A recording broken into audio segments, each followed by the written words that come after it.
Today's webinar is about the advantages of using Hazelcast with Spring data. And our presenter today is Neil Stevenson. He is a senior solutions architect here at Hazelcast. And without further ado, I'm going to hand it over to Neil and we can get started. Okay, hello everybody.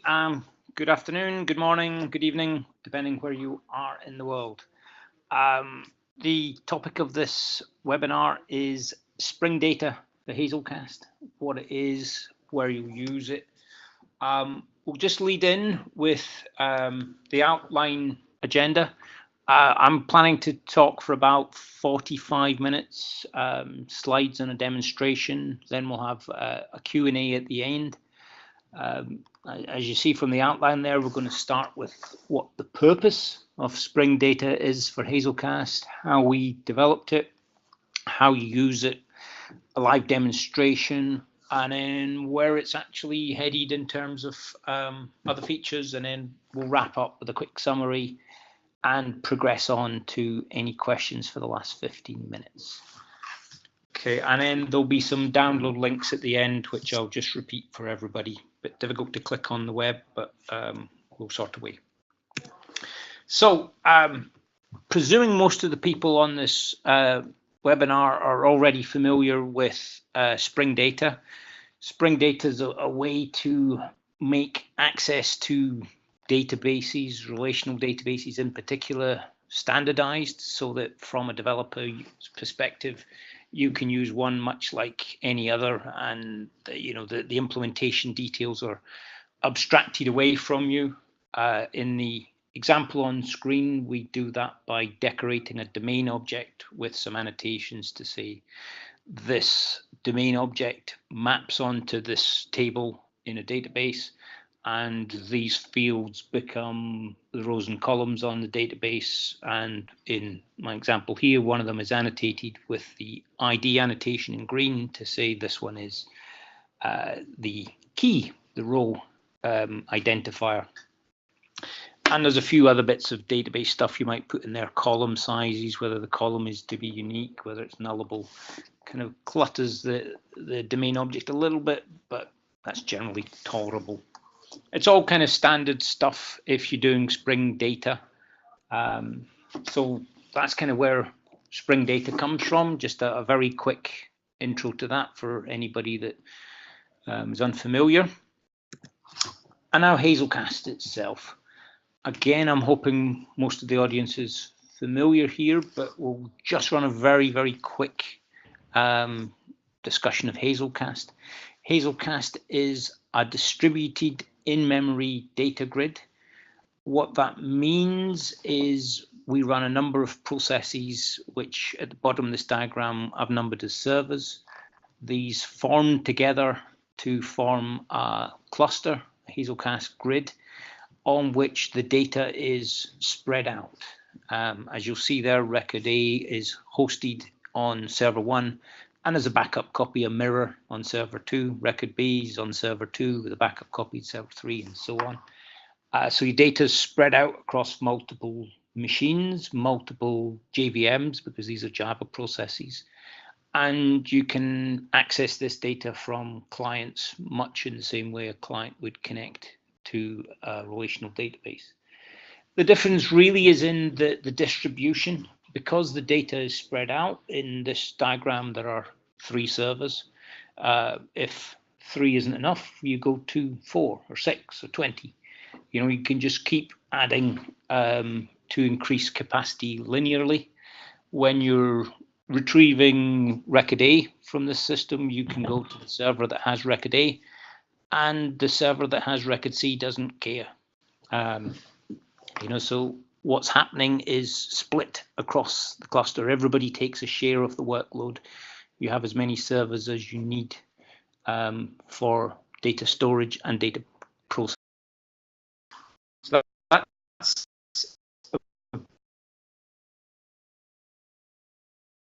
Hazelcast is already Java-based, as I mentioned. So you can set up Hazelcast using Java configuration in a Java process, or using an XML file, which is what I do in the sample. just whatever your preference is. And this is all kind of standard Java coding, easy enough to do. So what I've done on this page is let's use this IP address for connectivity and all that kind of things. So very easy to do from Java. And it's also easy to do from Spring. Hazelcast is already Spring enabled. You can use the Hazelcast schema in namespace and create Spring beans from Hazelcast objects. So in the example here at the very bottom, we have a Hazelcast map. A distributed map looks much like a Java util map, is available as a Spring bean. Similarly, we're creating the Hazelcast client and so on. So, you know, it's all available as Java. It's available as Spring, but this isn't Spring Data. This is just standard Spring beans, Spring core. So Hazelcast already has Spring ability.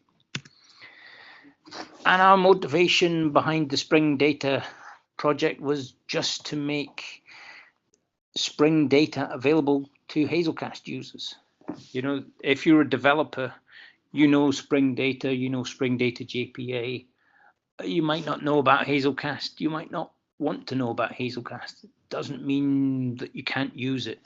That's kind of where we were coming from. We wanted to create the ability to use Hazelcast in a standard Spring-friendly way that Spring Data developers can work with. So the idea is really that you don't need to learn so much about Hazelcast to get off the ground and be productive.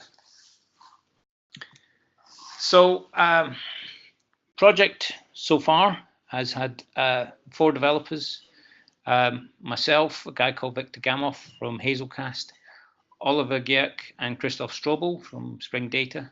So it was built on top of Spring Data key value.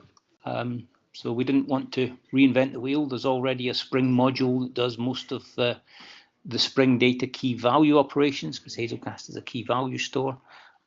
What we've done is we've used that as a dependency to build Spring Data for Hazelcast. It was originally an open source project, and now the Hazelcast team look after it. And it was launched in the summer at the Spring Conference. So how do you use it? Well, from a developer's perspective, easy is very much the goal. It's just a jar file, which you can get from Maven Central. Spring-data-Hazelcast. The current version is 1.0. And there's a little bit of Spring plumbing that you have to do, a little bit of configuration setup. And thereafter, the goal is to try and hide Hazelcast. Spring Data is an abstraction layer. So you need a Hazelcast somewhere as a client or a server available as a Spring bean. And then there's 2 pieces of connectivity to make Hazelcast available as your key value store to Spring. So there's the Hazelcast key value adapter, the first being in the white text on screen, and the Hazelcast template. So that's a template for key value operations. You know, at the moment, you could pretty much cut and paste that and it would work. So that means it's boilerplate code, and that's something we don't like in Spring. We want to avoid repetitive typing. So perhaps in future versions, we'll have a way to derive that. But just now you have to type it. It's, what's that, 1, 2, 3, 8 lines, not the biggest problem in the world. So if we look at our domain model, well, let's take person as an example. It's just standard Java bean. You know, you're defining a domain object, you define it with whatever fields you want. In this case, we've gone with the person, so we've got first name and last name. And the one annotated with the ID marker is the key, which is ID, and that might be a string like your GitHub ID or any kind of number. It could be an integer, it could be a long, anything that's of your choosing. So that marks out which part of the domain object you use as the key. And as we'll see later, that can be a composite key. And then the other part of the annotation is this key space thing at the top, which basically says, where are you going to store it? That's equivalent to what table would you store it in JPA. It's just saying, I'm going to store this item of data in this key space, in this map in Hazelcast. You need to implement serializable for your domain object, just like you would do for using with Hibernate and most of the ORM mechanisms, because you have to move the domain object from place to place, from client to server in Hazelcast, much as you would move it from client to database before. And it needs to be comparable so that you can do sorting. If you want to retrieve things in a specific sequence, maps are not by default sorted. So you need a comparable mechanism to sort the domain object. But this is all standard Java. Where it differs is that what you're storing in the key space is an object. You're storing the domain object. You're not translating it field by field into rows and columns. So you don't have that ORM mapping. You just store it as you use it. That's perhaps the difference between in-memory databases, in-memory data grids, and relational databases. So it's just a standard Java domain object, very easy. And then you get into Spring code. There's a one-liner to create an interface for your repository. And in this case, you're extending a key value repository, which in turn extends a CRUD repository. And that gives you create, read, update, delete operations for free. So in this diagram, you might do find one. You might find somebody whose ID is Neil Stevenson. That's me. And that gets you back a person object. And then you have person repository operations that come from the key value repository. So operations like save and delete, all the standard ones you'd expect, you get for free without really knowing that you're connected to Hazelcast. That's where the power comes in, because Hazelcast is there. You're getting the benefits of Hazelcast. You just don't need to see it. And if you're going full Spring, you would hide that repository inside a service object and plug everything together with all the usual kind of wiring. But you can extend things further.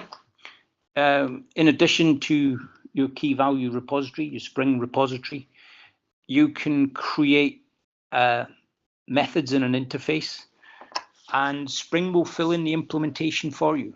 The idea being it can figure out what you're trying to do from the method name. So I've picked a particularly complicated example just to kind of show how that works. The method here is find first ID by first name, ordered by ID descending. And what that's doing is it's searching by first name for the given parameter. So if we look at the example at the bottom, we're finding all the people in the database or data store who have the first name Neil. We're sorting them in descending order by the ID column, and then we're picking the first one off the list. So it's finding the earliest, latest. But the beauty here is that this implementation is written for you. You just give the method name and it figures out what you need to do. And this is the same kind of querying that you can do from Spring Data JPA and all the other kind of Spring Data flavors. And there's lots of possibilities. So you can do counts, you can do queries.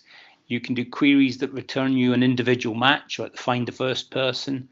You can do queries that return you a list, find a list of persons, or more correctly, a collection. You can return a page, which is subset, and you can return a slice, which is like a page. You're just not sure how many pages there will be, or you can return a stream. So you can get a stream of objects satisfying your query. but it's not absolutely the same as JPA. There's a few differences. You don't run joins because what you do with a distributed database is you distribute your data because you've got lots of it. And because of that, you can't join it because you've got lots of it. And similarly, these queries return you full objects. You're not getting back selected fields. So it's not a projection. And that's just the way that maps work. You know, maps return you values rather than columns. So it's time to head into our example. And for this example, what we've picked is the periodic table of elements from chemistry. Here's a picture of the periodic table, which will be hopefully familiar to most of us from our school days. The important part really in terms of the example is that it's rows and columns. A column is a period in the periodic table, and a row is a group. So you can find all the halogens or all the other parts. I'm not a chemist, but this will all be kind of familiar to many of us in a kind of vague kind of way. So what we've done is we've made the elements in the periodic table as individual data records in one key space. So the elements correspond to all the usual kind of things you might expect, and we'll all remember most of them. And then to make things a bit more interesting, we've also added isotopes. Isotopes are elements that have a variation in the atomic weight. So they have the same properties, but they weigh slightly differently because of different number of neutrons. So we're holding these in two different key spaces. In Hazelcast, that means two different maps. It would be equivalent to two different tables in a database. And we load this into Hazelcast, and we make it available through Spring through a service object. Hazelcast will automatically take care of data distribution. If you've got 2 servers and 100 data records, it will put 50 in each or thereabouts. It balances it out. If you have multiple servers and Hazelcast mirroring is on, which is the default, you can lose a server and you still have your data mirrored somewhere else, so you don't lose access to it. So that's all done for you automatically by Hazelcast. You don't need to do that part, although you can override if you wish. But again, the idea here is to get going simply. And in the example, we're using Spring Shell for the servers just to make them command line interactive, so we can actually play about with them. And further, what we have is a Hazelcast client, which is retrieving the data from the servers. And this client is using a REST controller because we wanted to make it just demonstrate how you can do that kind of thing, how it plugs into normal Spring. So what that means is the client process, which is a client of Hazelcast, is providing a web service. So it's a server to somebody else. So it's a kind of layered architecture, much like you'd be used to. So yeah, let's go to my example, and we'll take a look through the code, and then we'll run a few things. So I mentioned at the start that you kind of localize all your Spring configuration for Hazelcast into one place. And here it is, there's 2 beans. The kind of objective of Spring Data Hazelcast is to make it easy to get going without knowing about Hazelcast. And this is kind of the one piece where you have to know. So that's it, 2 beans, 8 lines. You can download this example and try it. Or perhaps that might be something that one person sets up in an organization and then other people can layer it, much like, you know, a DBA sets up the database, everybody else then uses it. So that's how you do your configuration, just 2 beans to say the connect to Hazelcast as the adapter for key value data stores and using your Hazelcast instance, and use that as the template on which to build key value operations. So if we look at our element class in the periodic table, this is how I have it defined. So as I mentioned before, you need to be comparable and serializable so that you can do sorting. I'm storing it in a key space, which I hope you can see there is called element. So in Hazelcast, it gets stored in a map called element. And then here are the fields of an element in the periodic table. You've got all the kind of ones that we're familiar with, the atomic number, which is the number of protons, the group, which is the row in the database, in the periodic table, the name, the period, which is the column, and the symbol. Rather unusual, the periodic table is that almost all these fields are unique. So pretty much anybody, any one of them could be the key. I've picked the symbol, so the likes of H for hydrogen, He for helium, just because seemed a good enough reason as any. And comparable just means that two elements have the same symbol. And then we wrap this in a repository. So this is where the power starts to come in. If we look, just one more thing to mention, if we look at this, there's no real mention of Hazelcast here. This is just a standard Java bean. There's a couple of decorators just to define the key space, much like you define the table and the columns on a JPA example, minimum piece of interference. And then we're into Spring repository. So an element repository extends a key value repository. We pick up all the key value operations, the read, write, save kind of stuff, and we've defined our own, which is, in this case, we're doing find by group. So the first part of this query is to pass in the group that we're interested in, and then order by the symbol in descending sequence.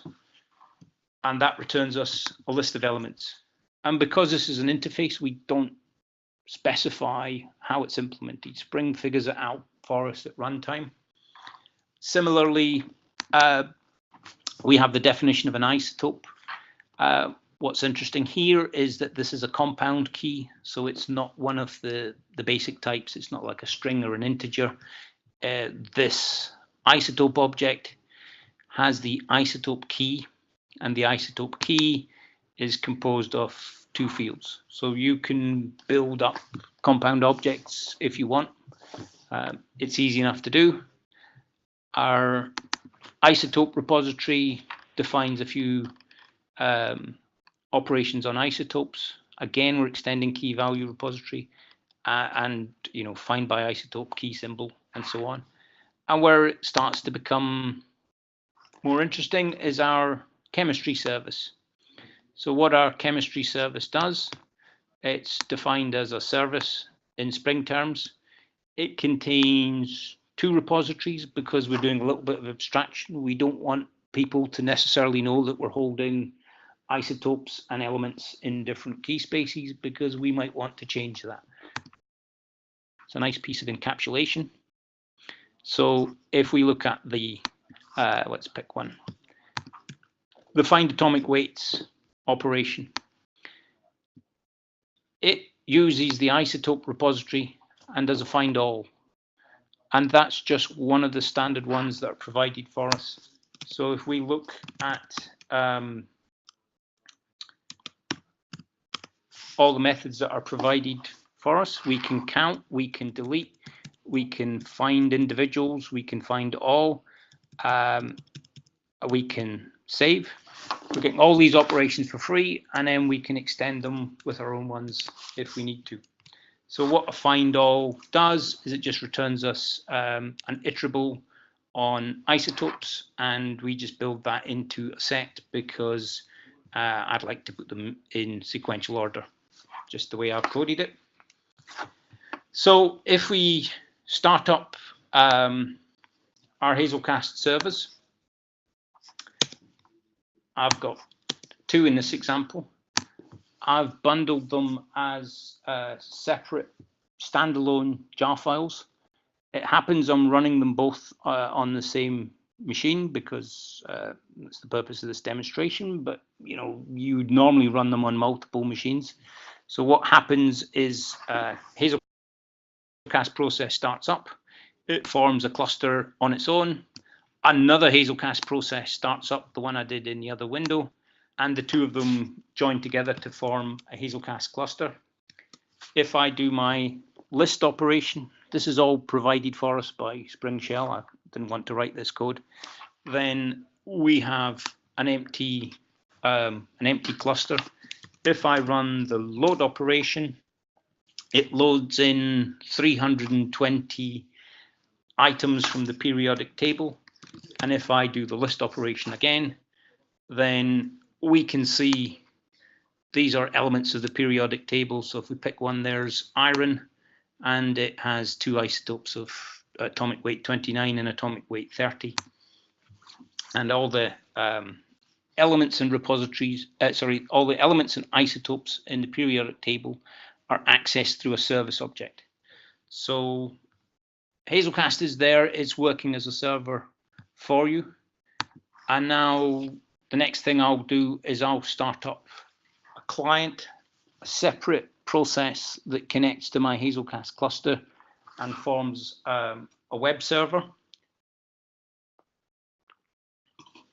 It takes a second or two to heat up because I'm only running on a laptop. And what we can see from, if you're interested in Spring Shell, you can run a help command and it will tell you all the available commands. So count is one I've defined myself. So if I run count, it will tell me how many isotopes and how many elements are available. And how that works in my server code, I need to look for my commands. I'm passing in my chemistry service as an auto-wired variable. My count command runs the count method from the chemistry service and returns the items.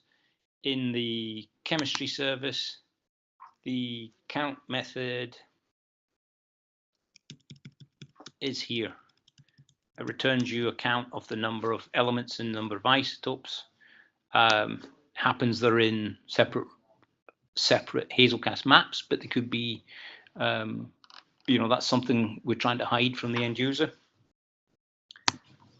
or abstract. So now my client is up. My Hazelcast client is up. It's done the usual Hazelcast connectivity. It's recognized as the cluster there with two servers.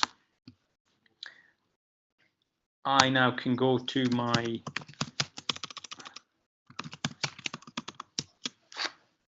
my web front end, and it's a sort of Hatios style. What I've done is I've listed some available URLs. So if I pick this REST URL for the halogens, what that gets me is here are the halogens, group 17 of the periodic table, and all the ones will be, well, to be honest, I wasn't always familiar with them. I had to refresh my memory. Chlorine, fluorine, iodine, all these kind of things. And if we look at how that operation works, that is in the client module. It's just a REST controller. So when we call the halogens, it calls the chemistry service to find elements by group sorted. So it's looking for every element in group 17 of the periodic table. And that takes us back to our chemistry service where it's here somewhere further down. And it's just a call to the element repository as it happens, but that's just how it's implemented here. So straight away, we've got that kind of client-server Hazelcast interaction. What's more fun is I can kill off one of the Hazelcast server processes. So now we're down to one. If I go back, sorry, wrong screen. If I go back to my client and now say, let's pick another operation, let's find the neutrons in the periodic table, and it gives us back data. I can start up my field service. And again, just wait for this to heat up. So what will happen is this Hazelcast server will start. It will connect to the other Hazelcast server. It will work out that there's some data that needs rebalanced across the two. And we'll be back. So if I do my list operation, what I can see here is here are all the elements that are present in the Hazelcast cluster. I can kill off now the other server and go back to my client. And for the last client operation, let's look for things with a particular atomic weight. And we're getting back whatever had atomic weight 50, which is vanadium. So what you're kind of seeing there is that servers in the cluster can go off the air and come back on the air, and the client is unaffected. That's the kind of resilience of Hazelcast. You're querying data that's stored across a cluster of processes. If some go off the air and some come back, as long as you've got enough, you're fine. So you're getting that kind of resilience. If that was a single database and it broke, then you're stuck. You know, your client is out of action. I'll give you download links to that client towards the end of the presentation. So we just push on to the last section. So what we've seen from that client server demonstration on the chemistry example is that you do almost no Hazelcast coding. You're a Java developer that knows Spring. You're working with domain objects. You're working with repositories. You're working with services, REST controllers, Spring Shell, commands, all the usual kind of stuff. Hazelcast is in the background. So Spring Data Hazelcast does a lot for you, but we're looking at other things we might do. There's a couple of annotations for when a security principal is available. So if you did a save, it could plug in an updated date or an updated by. So it could put your credentials into fields on an object to say this was changed by a certain person, and it could do that automatically. That's quite interesting. And then we've got some querying optimizations. You know, we have a greater than keyword and a less than, so you could do a query for greater than 5 and less than 10, but it might be a little bit more syntactic. You're going to say between 5 and 10. So those kind of optimizations. We're looking at ways we can, you know, integrate it more easily into Spring Boot. Like I said, some of that code is, you know, you've got to write 8 lines, and that seems quite a lot for boilerplate code. We're looking at reactive repositories. We're looking at Spring 5, and, you know, how can we optimize towards Java 8 if Java 8 is available? You know, Hazelcast doesn't require Java 8, but, you know, Java 7's, you know, it's been and gone as far as plans are. So when would you use Spring Data Hazelcast? The kind of real gist of it is that if you're a developer and you don't know about Hazelcast, it's a way to get started. You can continue working as you did before. You know, you can pull data back to your client, you can update it, you can save it back again. Everything just that you're familiar with. You know, that's the ease of it. You don't think yet about the fact it's distributed, it's highly scalable. You know, that's the model you don't have to take straight away. That's the kind of thing. It's fast because it's Hazelcast. It's distributed, it's resilient, it's scalable. You're getting, you know, all the kind of the benefits of Hazelcast without having to take a big step. But, you know, there's still that big step there. That's the kind of strap line at the bottom. You know, it could be better still. This is a starting point with Hazelcast. It gets you going, and it gets you going quickly. So if there's places where it's a good thing to do, then there's places where it's a bad thing to do. And there's only really two.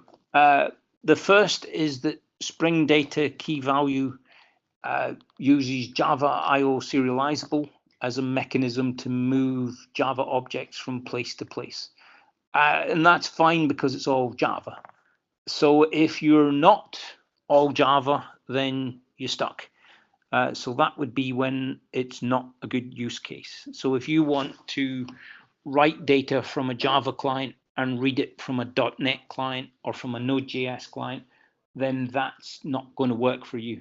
To do that interoperability, you need to use the Hazelcast data serializable classes, identify data serializable, portable, these kind of things. So to do that cross-language portability, you need to expose Hazelcast, which kind of leads into the second part is if at any point you need the Hazelcast bean to get a map from the Hazelcast instance, to get a queue from the Hazelcast instance, all the Hazelcast features, then you're not doing abstraction, and then you're kind of doing it both ways, and that's just a bit pointless. You know, you either kind of hide Hazelcast or expose Hazelcast. Don't try and do half, or more correctly, don't try and do both at once. You know, you might start with a project where you say, let's kind of hide Hazelcast and let's get going. Let's just do simple kind of simple operations where we do the thing we've always done, which is pull the data back to the client, modify it and save it down, because that's how we've always worked. And then once you're happy and you've got the benefits of scaling and resilience, you might say, well, actually, now we can start to think distributed. Now we can transition towards using other Hazelcast features. So things like distributed callables. In Hazelcast, you can submit callables and runnables that run on the server cluster and run distributed, run them on all the processes. And if you've got 10 processes, then each does a tenth of the data in a tenth of the time.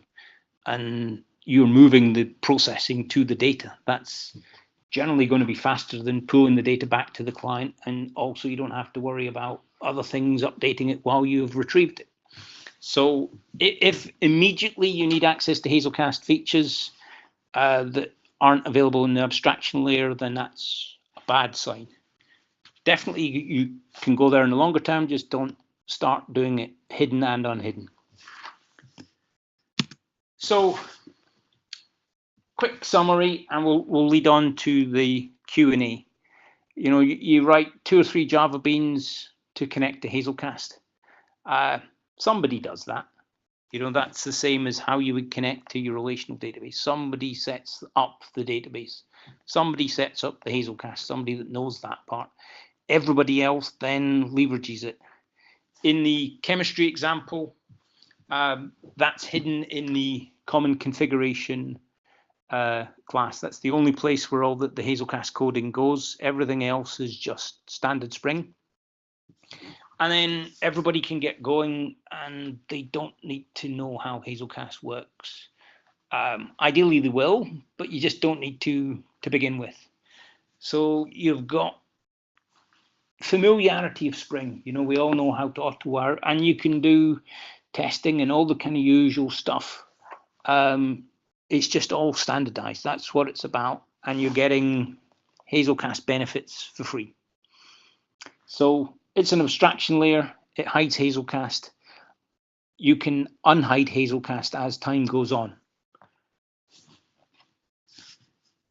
And then we're now coming up to Q&A. I'll actually skip one slide ahead just to say that this information is it's up on the web in the Hazelcast GitHub repository. There is the Spring Data Hazelcast source itself. So that's the actual implementation classes. And in the source test Java, there are all the unit and integration tests that exercise that, including the person class with multiple repository methods that are defined. So that gives you lots of examples. And then if you look in the Hazelcast code samples repository on GitHub, then you'll find a wealth of Hazelcast samples. and this one is called Spring Data Hazelcast Chemistry Sample. So it's within the Hazelcast integration tree. So I'll come back to this slide at the end, but right now we'll go to Q&A. Okay, I'll take a first question. Somebody's asking about what if your data requires joins? Well, fundamentally, if your data requires joins, then that means your data model doesn't fit very well. If you look at joins kind of happen to work on a single process. You know, if you had, say, a join of 100 tables, everybody would think that's pretty daft. If you had a join of 99 tables, everybody would think that's pretty daft. When you get right down to it, a join multiplies a number of items in one with a number in another, and it happens to work if you're joining 100 rows to 100 rows, because that's 10,000 possibilities, and one process could cope with that. And if it's 10,000 rows by 10,000 rows, then it might work. And if it's a billion rows by a billion rows, it's not going to work. It's all very quantitative rather than qualitative. It just depends on how many there is. So it doesn't actually scale. It just works at certain volumes. And that's kind of contrary to the whole kind of notion. If you've gone for a distributed system because you've got a huge amount of data and it's spread across multiple machines because you've got a huge amount of data, no one can cope with all of it, then joining it together will overload that one. That's the kind of the whole premise. You have to kind of also look at this, that the querying is returning you objects, not a projection. It's not returning you columns. Because it's returning you objects, there's a couple of little minor details in the querying that are not immediately obvious. So, for example, a distinct query doesn't make any sense because all the entries are unique anyway. So distinct as a modifier for a query doesn't change the result. Another question about how you load your database how you load your data in from a database. That's kind of where you start to move away from Spring Data. The way I've done this here is I've hard-coded the periodic table of elements into the chemistry example, but really it's just a method call to inject data into a map. You could inject that using the save operation, and then it's just one service call to a service object that uses one repository that might be a JPA repository to inject data into another repository that might be the Hazelcast repository. The alternative is where you start to go more native Hazelcast, where you use Hazelcast's map store and map loader, which are mechanisms that synchronize a Hazelcast map to a relational database or anything you plug in fact. And that's another way of doing that. We just don't really have the time to cover that on this talk, but one of the things I'm looking to do later in the year is do an example of how to transition from a JPA repository and lift it into the memory of Hazelcast and get all the speed gains. So watch this space, I think, is the answer on that one. Next question. Someone's asking about they have multiple key value stores.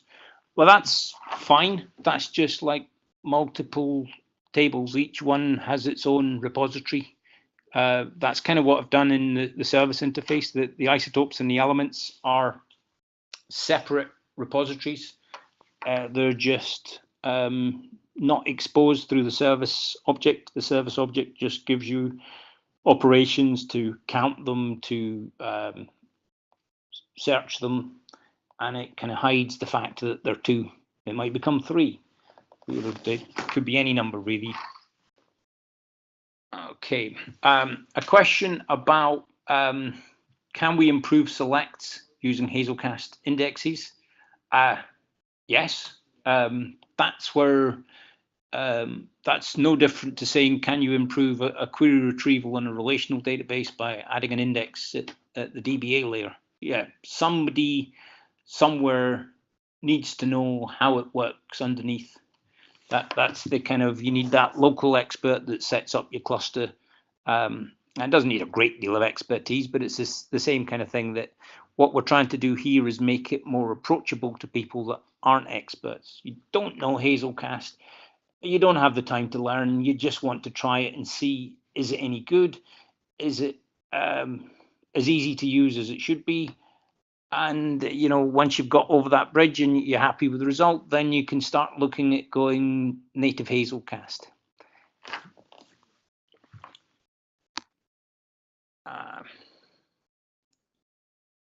Okay, further questions. How will I know the recording is posted? I believe it will go up on YouTube, which is why I wanted to mention that last slide. For those of you that didn't catch the part about the links to GitHub, if you watch the YouTube video afterwards, then you go to the last page and you'll see, in fact, let me move this on one. If you go to the last page, you will see the links there. Question about JCash. JCash is not supported by Spring Data, but you've got a number of options around JCash. You can use the JSR 107 annotations, so the likes of cache result with Hazelcast. You can use the Spring cacheable annotations, so well, cacheable, and those are kind of, the Spring ones are more, these are kind of method caching. What we're caching here is caching data as opposed to the results of calculations. So if you're going to be mixing and matching all those combinations, to my mind, that's kind of going to be a bit of code spaghetti. I'm sure it's possible, but I'm also sure that would be quite difficult to maintain. A question, are these repositories compatible with Hazelcast multi-maps? No. These repositories, as I mentioned, they call Spring Data Key Value, which needs a key value store based on a map. So hence Hazelcast's IMAP, but not the other Hazelcast structures, the replicated map or the multi-map. Perhaps that will be possible. I'm just trying to think off the top of my head how much work would be involved. Similarly, there's other data structures in Hazelcast. So we have things like an atomic long that is distributed out on the grid.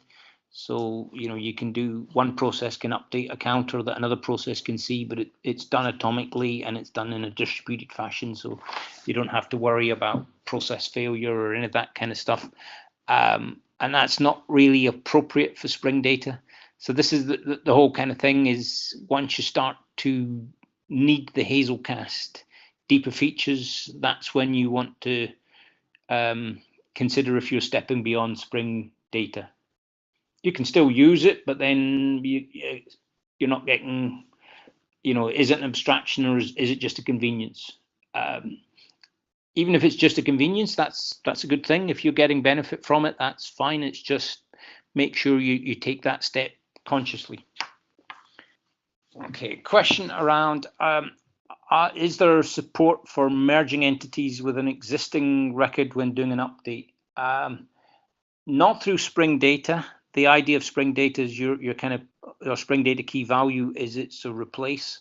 You do a save, you do a read, you do a delete. They're kind of mutating operations that actually replace the whole thing. There's no kind of concept of merge. Hazelcast itself has that merge processability if you're using multiple Hazelcast clusters and trying to sync them up through the WAN. But no, that's not a Spring Data function.